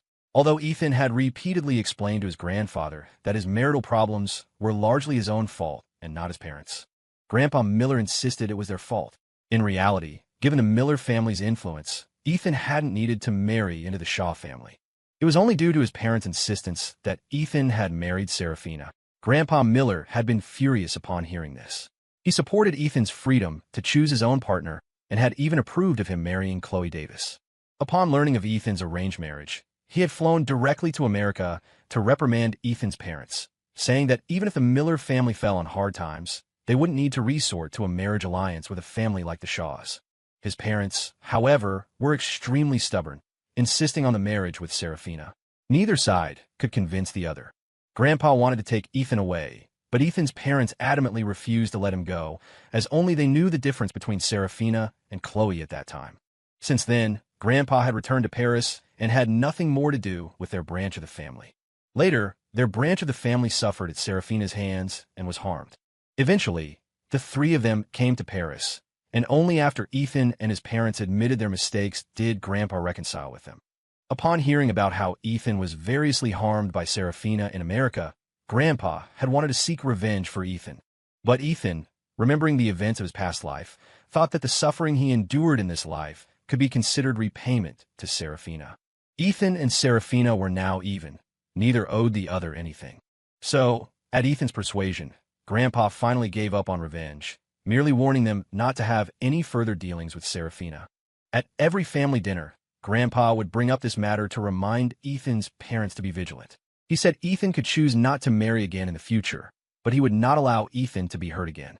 Ethan's parents knew they were in the wrong, so they always obediently admitted their mistakes whenever Grandpa reprimanded them. Ethan also felt incredibly guilty, but his parents said it was what they deserved. It was all their fault for not making things clear beforehand, leading to such a long-standing misunderstanding. That evening, due to the earnest persuasion of his grandfather, aunt, and uncle, Ethan's family stayed at the old estate. That evening, Carol Miller knocked on Ethan's door. She had also seen the news from America and asked Ethan what his thoughts were. Ethan stated bluntly that there was no possibility between him and Serafina Shaw. He was already dead in America. It was better to let this misunderstanding continue. This would prevent Serafina from pestering him again if she ever found out he was alive. His mother nodded repeatedly, saying that was for the best.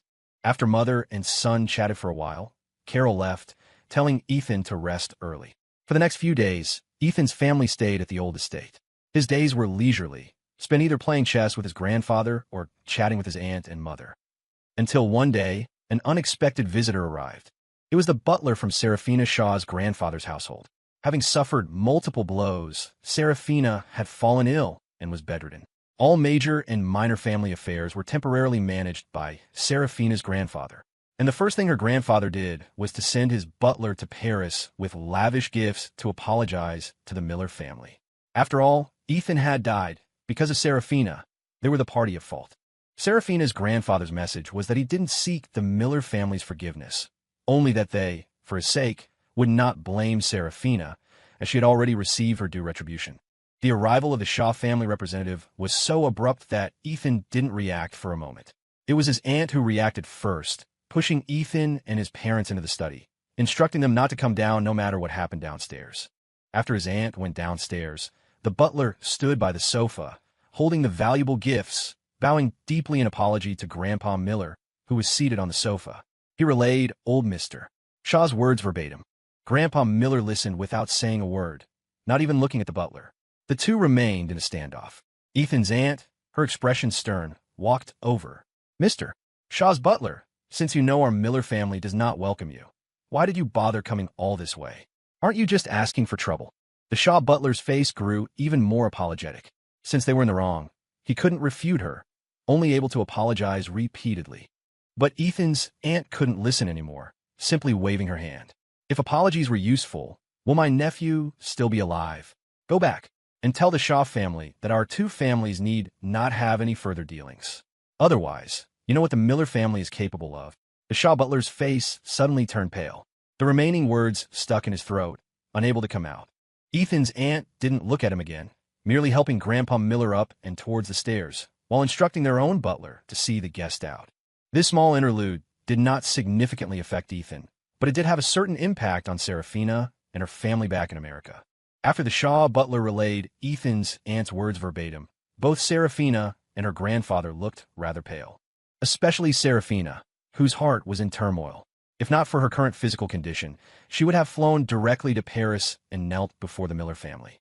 She knew the Millers hated her, but she hadn't expected them to hate her to this extent, to cut off all contact. They wouldn't even come back to pay respects to Ethan. Serafina could understand Ethan's parents not returning. Seeing the tombstone would only deepen their grief. This was also something Ethan wouldn't have wanted, but Grandpa Miller had doted on his grandson so much. Even if his health prevented long-distance travel, he could have sent someone back to pay respects to Ethan. Now that he too was unwilling to return, it seemed somewhat strange. But Serafina couldn't quite pinpoint what was odd. Just then, old Mr. Shaw, who had been silent for a long time, finally spoke. He sighed deeply and looked at Serafina. When you're feeling better, you should make a trip to Paris yourself. Even if they don't see you, you can kowtow outside and admit your mistake. After all, you were in the wrong in this matter. Old Mr. Shaw's eyes were full of regret as he said this. If he had known back then that his granddaughter and Ethan would end up like this, he would never have allowed them to marry. Serafina nodded. After helping her grandfather back to his room, she went downstairs again. Just then, her assistant approached. CEO Shaw, Julian Vance, says he wants to see you. The name Julian Vance made Serafina pause for a long moment before she registered who it was. Since sending Julian to prison a month ago, she had quickly forgotten his existence. Now, hearing that Julian wanted to see her, Serafina instinctively wanted to refuse. Don't mention his affairs to me again. Whether he lives or dies is no concern of mine. The assistant looked troubled. But Julian Vance said what he has to say is related to Mr. Miller. Hearing Ethan's name, Serafina, who was about to walk out, suddenly stopped. She remained silent for a long while before speaking again. Get the car. We're going to the prison. In the prison visitation room, Serafina Shaw stared through the thick glass at Julian Vance, who was clad in an orange jumpsuit, his face gaunt and sallow. She almost didn't recognize him. In Serafina's memory, Julian always maintained his best appearance in front of her to curry favor. She hadn't expected the Julian before her to have become like this. Serafina had no further thoughts on the matter and directly asked Julian what he wanted to tell her. In his month-plus in prison, Julian had learned many rules and no longer dared to cause trouble. He got straight to the point. Ethan Miller is still alive. The teacup shattered on the tile floor, and in that instant, Serafina heard the sound of ice cracking within her bones. Julian's lips were still moving, but the syllables transformed into sharp needles piercing her temples. Her hand gripping the receiver tightened so hard her knuckles turned white. The glass window in front of her reflected her distorted face, like a pale plaster statue, suddenly infused with a soul. Ethan Miller's urn was brought back from the airport by me personally. The death certificate was also confirmed and signed by me. How dare you say he's still alive? Serafina sneered, but her voice was trembling. Compared to Serafina's shock, Julian appeared remarkably calm. I have a friend who works at the airport. Last time he visited me in prison, he told me that on the day of Ethan Miller's plane crash, someone with the exact same name as Ethan Miller, and even an identical appearance, bought a ticket, no, 3 tickets, to Paris. Last night, with the prison guard's permission, Julian had taken out the papers his friend had photographed and printed, and now placed them in front of Serafina. On the paper, a face identical to Ethan Miller's appeared starkly before Serafina, making her pupils contract sharply. She couldn't be mistaken. Serafina would not be mistaken. She had been Ethan Miller's wife for 2 lifetimes. She knew his appearance better than anyone. It was him. It was Ethan Miller. Serafina could no longer sit still. She shot up and rushed out of the prison. While starting her car and speeding towards the airport, she called her assistant. Book me a flight to Paris right now, immediately. She had to see Ethan, find Ethan, ask Ethan why he faked his death. He loved her so much. Why didn't he come back to her? She had to tell Ethan all the longing, love, and regret she had felt these past days. She had to win Ethan back, remarry him, and start over with him. The plane cut through the clouds and finally landed at an airport in Paris. At this time, a fine drizzle was falling in Paris. Serafina, holding an umbrella, walked briskly through the streets and alleys. Originally, Serafina had intended to go directly to find Ethan, but just after landing, she received a call from her grandfather. Her grandfather, unaware that Ethan was still alive, thought Serafina was going to the Miller family to apologize and specifically reminded her to prepare some gifts. Serafina thought about it. Her grandfather's words made sense. She had hurt Ethan so many times. To go see him so abruptly, without any gesture of goodwill, would be inappropriate. So Serafina turned around mid-journey, got out of the car, and went to a Parisian shopping street to buy Ethan a gift. As Serafina emerged from a luxury boutique, carrying a shopping bag with a high-end brand logo, the frame of her umbrella suddenly groaned under a strong gust of wind, threatening to break. That figure was about 10 meters away, under a sycamore tree, closing an umbrella. His collarbone-length hair, darkened by the rain, shone. The hem of his gray overcoat swept over the water-filled cracks in the pavement, identical to the one she had last seen him wearing. The shopping bag suddenly dropped from Serafina's hand. The expensive perfume inside spilled, its pungent fragrance quickly dispersing. It dredged up her distant memories. Serafina felt as if she were back 3 months ago, in the airport filled with a sorrowful atmosphere, screams, cries, and the mournful wail that escaped her chest when she held Ethan's urn. And now, the curve of that turning figure, even the shape of his protruding wrist bone, was rendered with stark clarity in the rain. Ethan! The screech of brakes tore through the curtain of rain. Serafina Shaw stumbled back 2 steps, her umbrella rolling into the traffic, where it was crushed into a twisted skeleton. Icy rain streamed down her jaw and into the collar of her shirt. That sliver of gray coat was disappearing into a subway entrance across the street. Serafina shoved past a pedestrian holding a hot coffee. The blue light of an electronic screen exploded in her pupils, an escalator carrying countless blurred faces surging toward her. Serafina frantically looked left and right, the light in her eyes gradually dimming. Just as she was about to give up, a cluster of white light suddenly appeared at the end of the escalator. A man's pale fingers were resting on a black umbrella handle, instantly reigniting the darkness in Serafina's eyes. "Excuse me. Make way." A worker carrying goods brushed past her shoulder, a woman with a child squeezed by. Serafina fought her way out of the crowd and finally saw Ethan Miller's face clearly. The halo of the lights flowed over his fallen bangs, his eyes still as bright as stars. The wind stirred up by a passing train lifted the hem of her coat. As the station announcement sounded, the man lifted his foot and stepped into the subway car. Serafina instinctively tried to follow, but the next moment, the train emitted a closing door warning, and then the door shut firmly in her face. The subway roared past Serafina, taking all her thoughts with it. Now, she was like a statue, standing silently in place, not returning to her senses for a long time. But Serafina's heart felt like barren land suddenly sprouting vibrant, blooming flowers. She once again felt her heart, which had been dead for so long, finally beat with life again. Although she hadn't caught up to Ethan, her heart was incredibly excited. If before going abroad she still held doubts about Julian Vance's words, now Serafina had to admit their truthfulness. Ethan was alive. Ethan Miller was actually still alive. Ethan Miller was truly, unbelievably still alive. He hadn't died.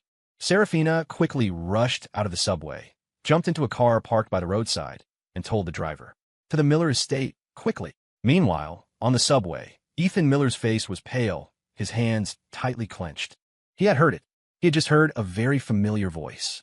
That voice had appeared in his past life when he committed suicide, and also this time when he had his car accident. On many occasions when he was in danger, Ethan had heard it. But Ethan didn't want to hear Serafina's voice again at this time. After all, it was completely over between them, and he had no desire to see Serafina again.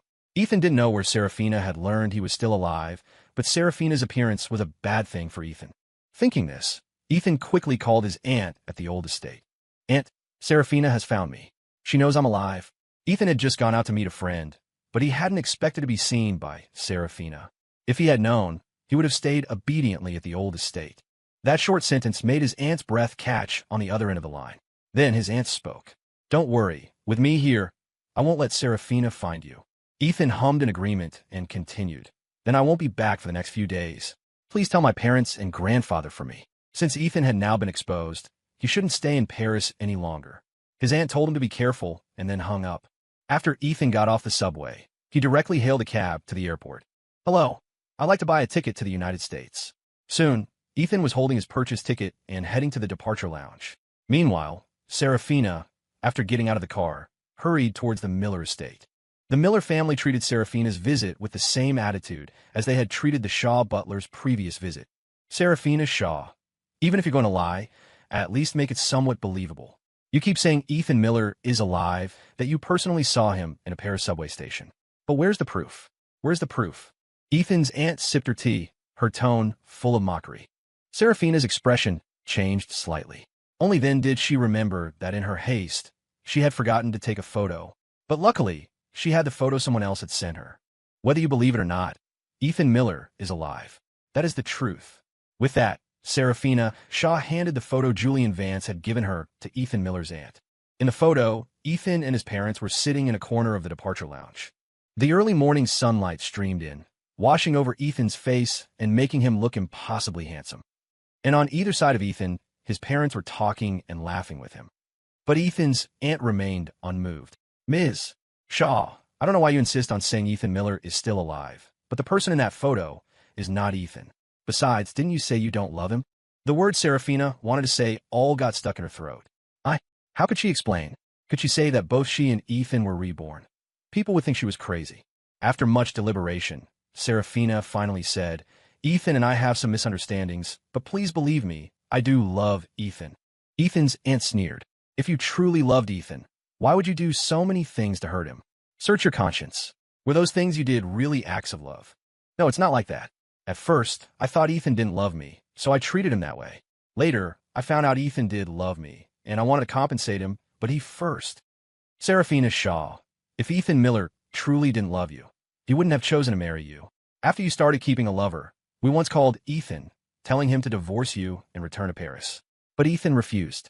He said he wasn't willing to give up on you just like that. He wanted to give you a few more chances. Unfortunately, you didn't seize the opportunities Ethan gave you. Now that he's dead, you shouldn't keep dwelling in the past, nor continue to torture yourself, nor come harassing our Miller family. If you truly miss Ethan, go to his grave and see him, instead of coming to the Miller estate, pestering us with absurd claims that Ethan is still alive. After speaking, Ethan's aunt didn't look at her again, turned, closed the door, and walked into the estate. Wait! Serafina instinctively tried to follow, but the firmly closed gate blocked her. She stared at that retreating figure for a long time, her hands, hanging by her sides, gradually clenching. No, she couldn't be mistaken. That was Ethan. She didn't know why Ethan was unwilling to see her, why he let his family continue to lie to her. But it didn't matter. Serafina could wait. She believed that if she waited long enough, Ethan would eventually appear and see her. Just like a long time ago at the high school basketball court, she had waited day after day. After a whole month, Ethan had been dragged to the basketball court by his roommate. For the next few days, Serafina stayed outside the Miller estate, waiting for Ethan to appear. She waited from sunset to sunrise, from bright sunshine to cold, rainy nights. She waited outside day after day, the light in her eyes gradually dimming. Just when Serafina thought she wouldn't see Ethan, a familiar figure suddenly appeared before her again. Ethan! An excited light burst from Serafina's eyes. She pushed open the car door and ran towards that familiar figure, grabbing his hand and pulling him into a tight embrace. Serafina trembled as she spoke. Ethan, I finally found you. Do you know how much I've missed you these past few months? I missed you so much I was going crazy. I thought you were really dead. Thank goodness you're okay. Serafina had so much she wanted to say to Ethan, but in the end, she could only manage. I missed you so much. But the Ethan in Serafina's arms suddenly looked up, puzzled, and said, Who are you? Serafina looked at the Ethan before her face full of panic. Ethan, it's me, Serafina Shaw. Serafina, your wife. The man before her had no patience to listen to Serafina's explanation. He shoved her away. Are you crazy? Grabbing people and yelling nonsense. Just then, the Miller family's butler hurried out, bowing respectfully to the man. Young master, you're back. The man looked at the butler, displeased. What are you people doing? You don't even drive away someone like this? She scared me, you know. The butler's expression changed. He quickly shielded the man and looked sternly at Serafina Shaw. Ms.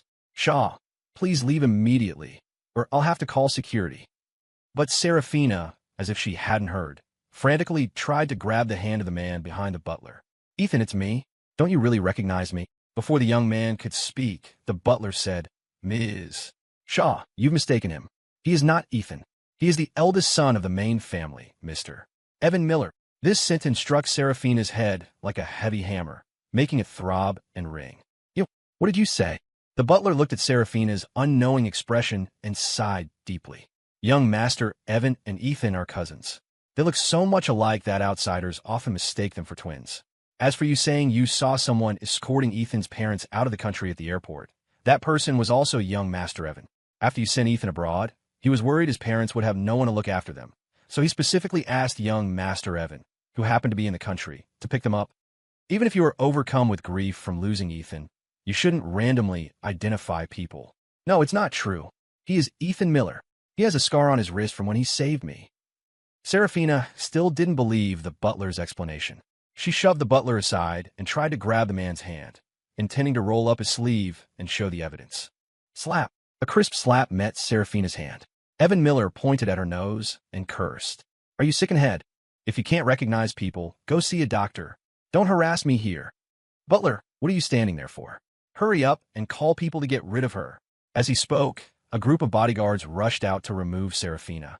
She struggled desperately, her eyes full of unwillingness. Ethan! Ethan! Evan Miller watched coldly as Serafina was dragged further and further away by the bodyguards. Only then did he take out his phone and call Ethan Miller. Hearing that Serafina had been driven away, Ethan thanked Evan. I really appreciate your help with today's matter. Previously, Ethan had thought that after his aunt's persuasion, Serafina would believe he was truly dead and would stop looking for him. But he hadn't expected Serafina to be so persistent, waiting outside the Miller estate for several days, unwilling to leave. So, Ethan had no choice but to ask his cousin to impersonate him, to make her thoroughly believe that the person she had seen that day was not Ethan, but Evan. It seemed the effect was indeed significant. For the next few days, Ethan heard no news of Serafina coming to the Miller estate. In a villa in Paris, Serafina stared at the documents before her, her face growing paler and paler. How could it be? How could she have mistaken him? Even if it was just a glance, Serafina was certain it was Ethan, not someone else. But why had he suddenly turned into another man? Had Ethan really died in that plane crash? Was everything now just her hallucination? The light in Serafina's eyes grew dimmer. Just then, the butler knocked on her study door. CEO Shaw, someone is here to see you. Serafina frowned. She had no friends in Paris. Who would come looking for her? When Serafina walked down the stairs and saw the extremely familiar figure sitting on the sofa, she thought she was dreaming again. Hearing the sound, the man on the sofa stood up and looked towards her. In that instant, Serafina laughed self-deprecatingly. It was indeed her hallucination, because the person before her was Evan Miller, the man she had mistaken that day. Evan Miller, seeing Serafina come down, also stood up. Ms. Shaw, about last time, I didn't understand the situation clearly, so I apologize to you. Serafina shook her head. It was my mistake last time. I should be the one apologizing to you. After exchanging a few pleasantries, Serafina asked Evan his purpose for coming. Evan's expression turned serious. It's like this. Before my cousin passed away, he sent me a voice recording of his last words.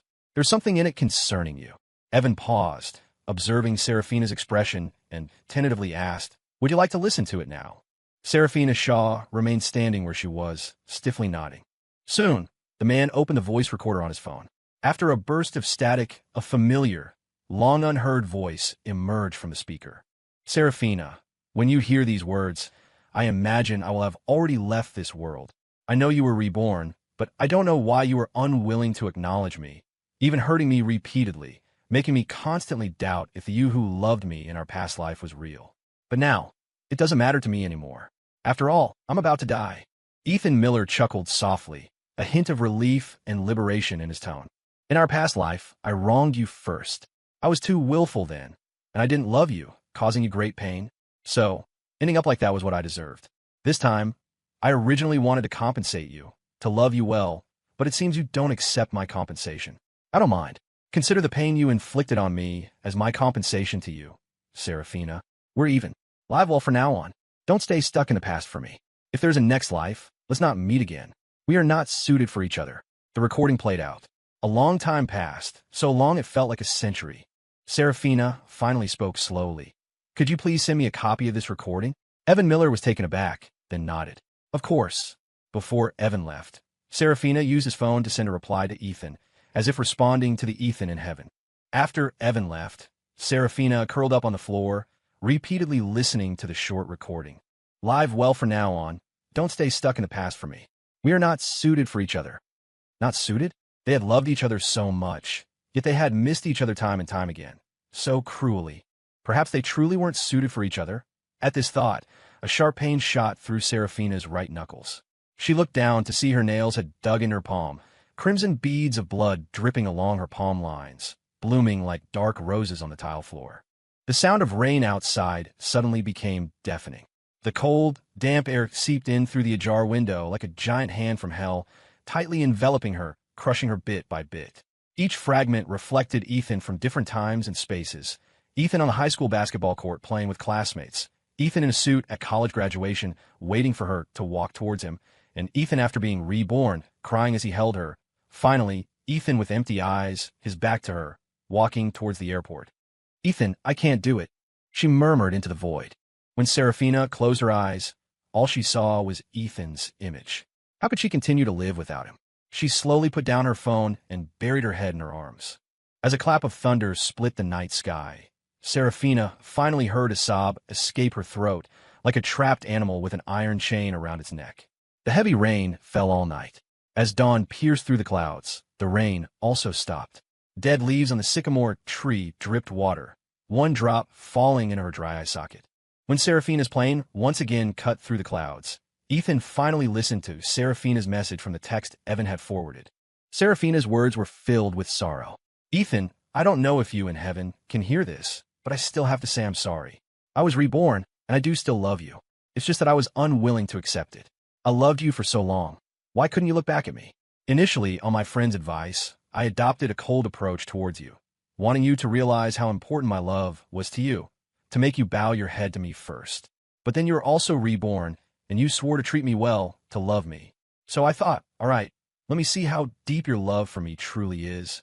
That's why I couldn't stop myself from hurting you time and time again. Julian Vance was not my lover. He was just an actor I hired. I never expected him to treat you that way, so I sent him to prison. Without my permission, he will spend the rest of his life there. You said in your message for me to forget you and live well, but I can't forget you at all. I once thought about dying with you, but I was afraid you wouldn't accept me. So I want to live well, to atone for my sins for you, to take care of your parents for you, your friends, and that cluster of roses in the garden you loved so much, as well as the grandfather you respected most. One day, after all these things are taken care of, I will come to find you. I hope then you can give me a chance to make amends.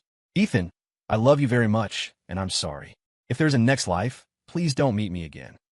With a soft click, Ethan turned off his phone screen. His heart was filled with a myriad of complex emotions, his nose tingling. He raised his hand to wipe away the tears that had escaped his eyes. He told himself over and over, this is for the best, this is for the best. Their meeting was a mistake from the start. Now, going their separate ways was the best ending for them. Serafina, I will grant your wish. I will never meet you again. Let's go our separate ways like this. And also, we will never see each other again. End of novel.